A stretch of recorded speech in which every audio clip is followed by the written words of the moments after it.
Hi guys, welcome back to my channel. I am Shelby of Shelby in the Book Club and Shelby in the Bookstore if you did not know. And in today's video, we are going to be talking about All Things, All the Lonely People by Mike Gale. I love doing book reviews for you guys. Sometimes I'm just not reading as fast as I could be. Or I'm reading so much that I don't know what it's a lot, but I'm going to try to push out at least 2 or 3 of them a month for you guys, along with some other stuff that I'm doing too.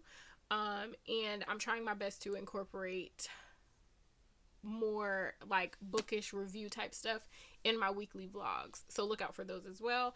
If these are like your favorite types of videos that I do. I was gonna say my favorite types of video that I do. No, your favorite type of video that I do, or that you like to watch from me. So before we get started on the review, don't forget to like, comment, or subscribe. And subscribe, and subscribe. And make sure you share. We are definitely on the road to 1,000 subscribers. And y'all, it's going to be a big deal. Once we get there, it's going to be a big deal. We're going to have a party. It's going to be a giveaway. We're going to do all sorts of shenanigans, okay? So if you would like to hear it, here we go.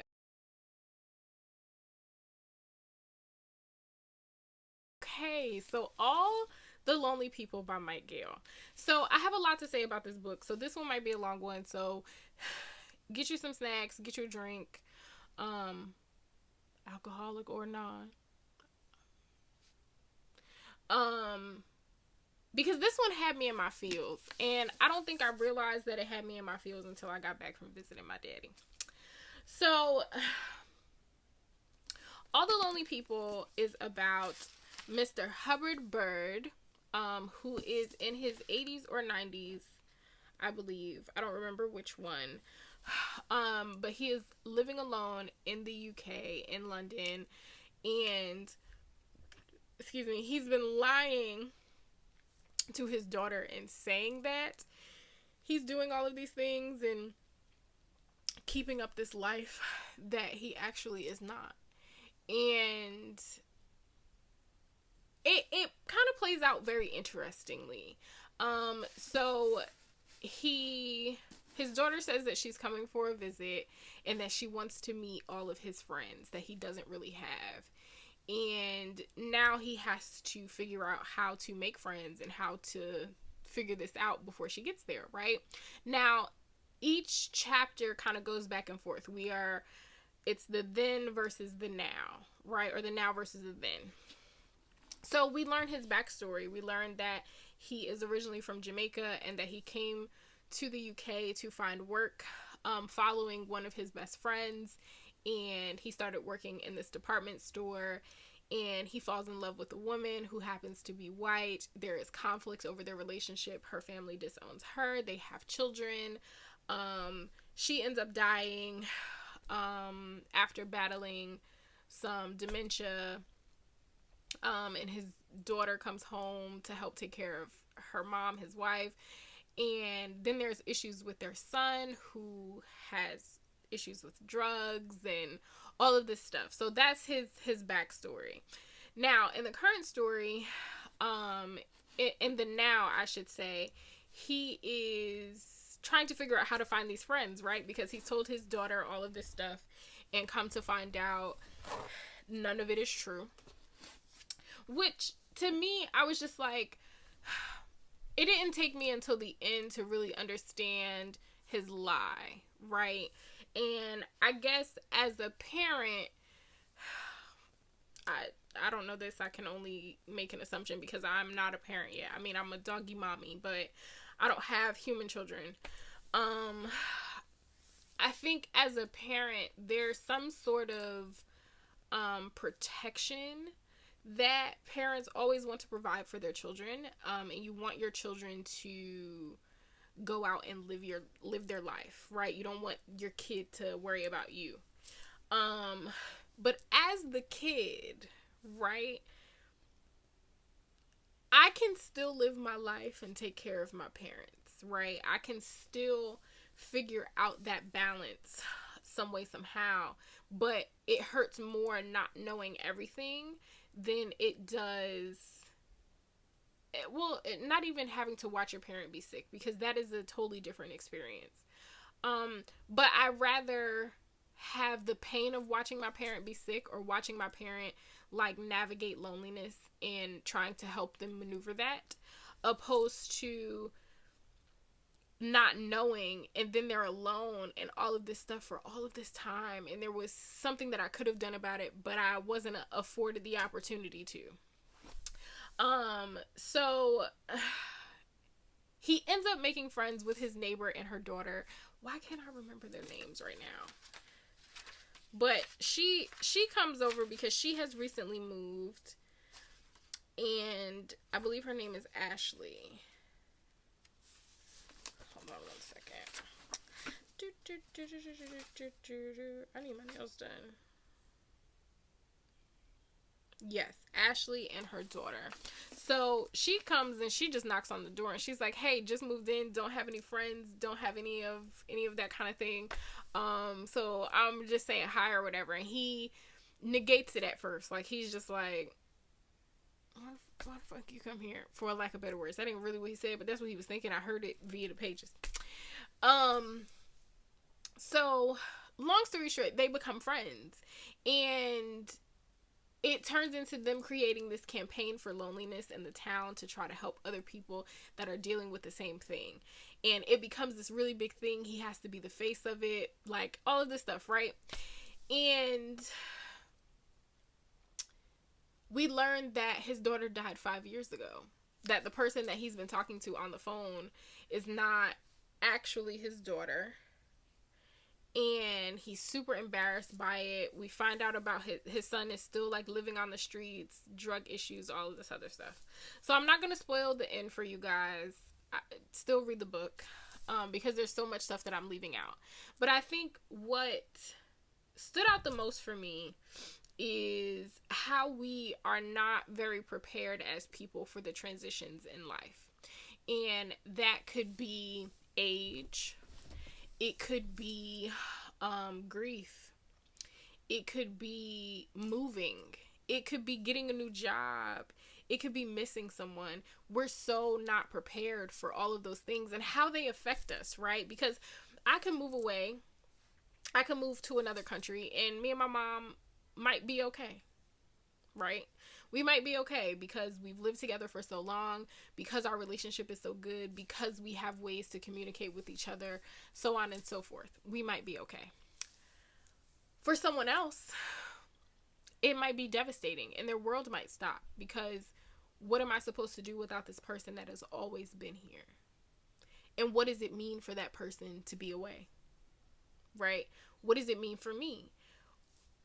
I think it also brought up, for me at least, the importance of making sure I'm communicating with my family, with my parents, in a way that is good for them. Making sure I'm really taking the time, because there's so much that you don't know about your parents just simply because you were not there. Like, they lived all of this life before you that very much dictates who they are as people today, right? But you have to remember that they are not only your parents. My father was a man. He experienced amazing things. He's experienced trauma. He's had many hobbies. He's so, like, he was this person thriving before I was even a thought. He was a parent way before he was just my daddy, right? Like, he has a child before me, my sister. Hey girl, hey. But like, he was somebody else's parent before he was my parent, right? He was a man before he was my daddy, right? He had left his mark in a way before I even was a thought. Right? And the same goes for my mother. I think people look at me and my mother's relationship and they want to know, they want to know, like, how are you and Gigi so close? One day I woke up and I realized, hey, my mother did not have me until she was 27, right? There are 26 years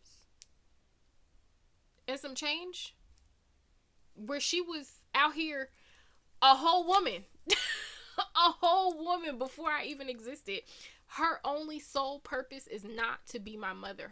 It is not her purpose to, it is not her only thing to take care of me for the rest of my life, right? And I had to realize that I've only known my mother and my father all of my life, right? So I think something in this book that was really important was the fact that it went back and forth, right? Because Herbert wasn't always this lonely man living in this house by himself. He wasn't always that. He's taking care of people. He had to move country. He was able to take his family back to Jamaica to meet his mom and his other family and to let them experience that. He had so much going for him.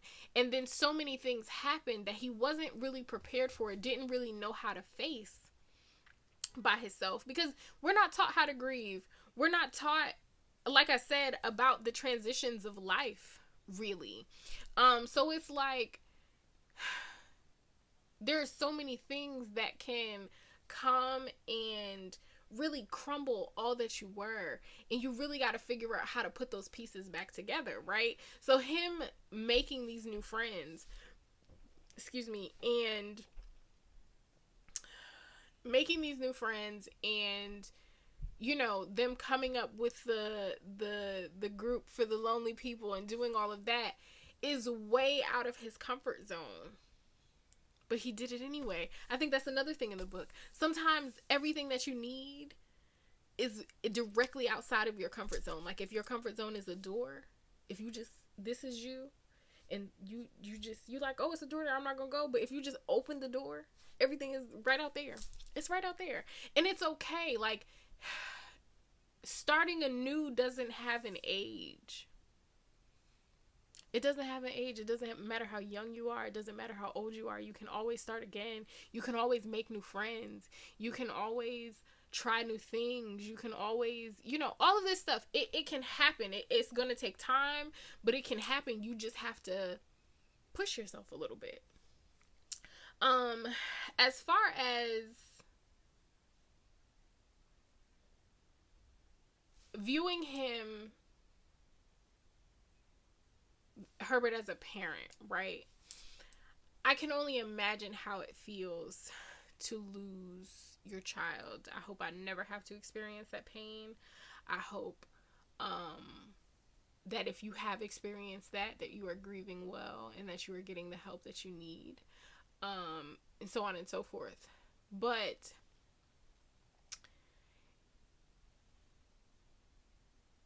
for all the years that he was lying to his daughter and not letting her help him, that hurt my feelings so bad. It hurt my feelings so bad because I understand that he felt like, oh, well, she took time away to help with her mother. She should not have to help with me now, right? Just because I'm lonely. Like, she should have to live, you know, live her life and do whatever. But I'm just like, there can be balance, right? Like, two things can be true at once. I can do what I need to do for my parents and live my life at the same time. Like, we can figure it out. Like, it hurt my feelings so bad. It hurt my feelings so bad because I'm like, I hope my parents don't think that they just gonna be living their life lonely and not telling me, like, I'm gonna be all in your business. Hello? Like, that hurt my feelings. It did. Overall, I rated it a 5-star. No, a 4-star. I gave it a 4-star because